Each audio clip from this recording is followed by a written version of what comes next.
Hey guys, let's quickly sum up all the things we're going to talk about in today's video. BTG Pactual, a leading Brazilian investment bank, has launched a cryptocurrency trading software. Coinbase has cancelled its proposal for a crypto lending scheme after receiving a warning from the Securities and Exchange Commission. The Bahamas Securities Commission has approved FTX's registration. Big decision has been taken by Binance as it will stop offering cryptocurrency futures and options in Australia.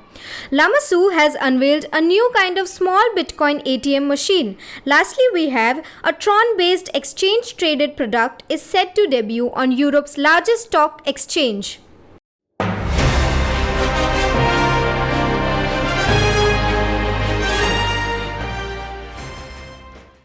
Coming up first, BTG Pactual, a leading Brazilian investment bank, has developed a new platform that allows consumers to invest directly in cryptocurrencies. BTG Pactual's Mint platform now allows customers to buy Bitcoin and Ether, with the bank indicating that it plans to expand support for other crypto assets in the future. At this point, we will only have two primary market assets, but we will add more cryptos for trading in the future. With blockchain-based assets, we will have a comprehensive platform. Mint was created in response to demand from our clients who desire to trade crypto, according to BTG Pactual CEO Roberto Salauti. Moving ahead, Coinbase, a cryptocurrency exchange located in the United States, has stated that it would not pursue its crypto lending scheme.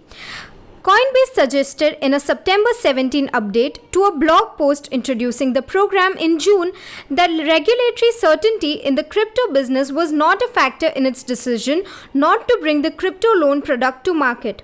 According to the exchange, hundreds of thousands of consumers from around the country had already signed up for a lend, a program that promised a 4% yearly interest on USD coin deposits, USDC.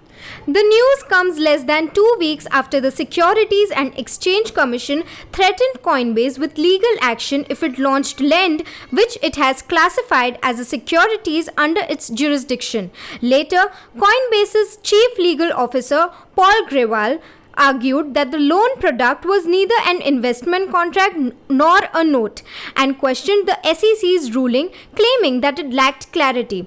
The exchange said at that time and it would delay the debut of Lend until at least October. Coming up next, the Bahamas Security Commission has approved the registration of FTX Trading Limited, the company that owns the cryptocurrency exchange FTX. Under the Digital Asset Registered Exchanges Bill, the subsidiary FTX Digital Markets was registered as a Digital Asset Firm DARE Act. As a result, FTX is the first digital asset company to be listed under the DARE Act. The announcement was announced on FTX CEO Sam Bankman Personal-Fried's Twitter account. Today, we are happy to report that FTX has been registered with the Securities Commission of the Bahamas under the DARE Act of 2020, Bankman-Fried stated in the tweet. Bankman-Fried went into detail about what the news implies and what the future of FTX in the Bahamas looks like in a series of follow-up blogs. As governments all across the globe attempt to regulate the cryptocurrency sector, I believe that the Bahamas and the DARE Act may serve as a guidepost, Bankman-Fried said, adding that the firm will be establishing a headquarters in the Bahamas. Moving on, Binance, the world's largest cryptocurrency exchange by trading volume, has announced additional trading limitations in Australia as part of increasing worldwide regulatory scrutiny.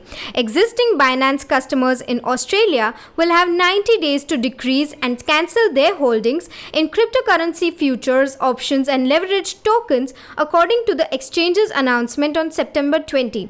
Australian users will no longer be able to increase or create new derivative positions on Binance starting on Friday.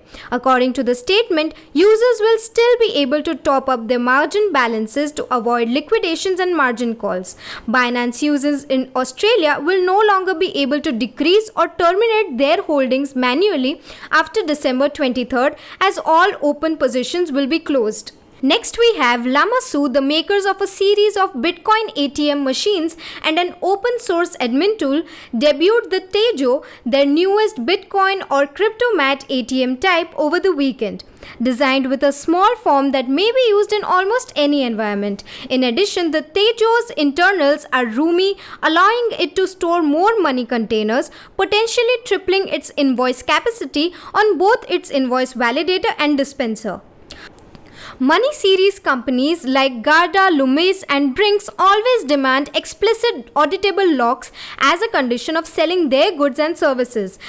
As a result, the Tejo intends to upgrade to the industry-leading Dormakaba Senken digital lock for an operator's coin series requirements. The first batch of Tejos will be delivered in October, and anyone interested in being among the first to receive one may begin the reservation process now. Coming to today's final news, Tron or TRX, an open blockchain platform, will join VanEck, a mutual fund, in an anticipated listing on the Deutsche Börse German stock exchange. VanEck Vector's Tron ETN is the new instrument, which is an exchange-traded note.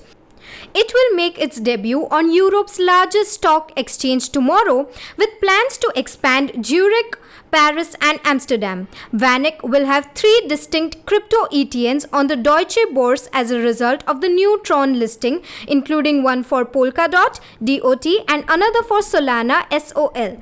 Other European exchanges trade the company's Bitcoin BTC and Ethereum ETNs. So that's all for today. Join our Telegram channel for free crypto signals. Visit our blog linked below for guides, reviews, and tutorials, and subscribe to the channel for daily updated crypto news.